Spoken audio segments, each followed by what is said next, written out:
یک عمر بر علیه قوم پشتون فعالیت کردم. یک پشتون پیدا نشد که بیاید حکم مرگ مرا صادر بکنه و یا مرا تهدید به مرگ بکنه.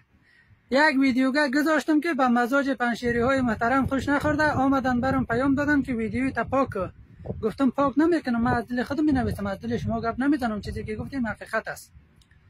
آمدن لایفه ها گذاشتن، حکم مرگ مرا صادر کردن، کافر است، مرتد است، باید کشته شود فلان و بسمدان. تیک تاک ما از بین بردن. هر لحظه و هر ثانیه در مسنجر، در واتساپ پیام می نویسن که خب کنی که اگه میکشیمت.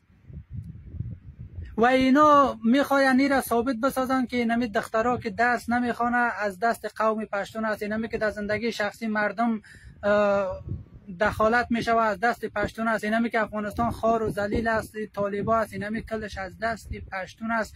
ولی حقیقت کل ما و شما میفهمیم که سه برادری از دست چند تا طالب چرکی نمایندگی از پشتون کردن نمیتونه و چند تا تاجیک جهادی نمایندگی از قوم تاجیک کردن نمیتونه. پشتون خرکله، تو چرا آمده امیر اثبات نمیسازی با سند و ثبوت که 100 سال پیش شاه امان الله خان پشتون حقوق زن و مرد مساوی اعلان کرد، تو تاجیک جهادی آمده حکومتش سرنگون کردی؟ چرا تمامی بی‌آبرویی ها را بر نام قوم خود ثبت میکنی و اما تو خاموش هستی؟ می کلابی از کلابی گفتن تو چی جور میشوه؟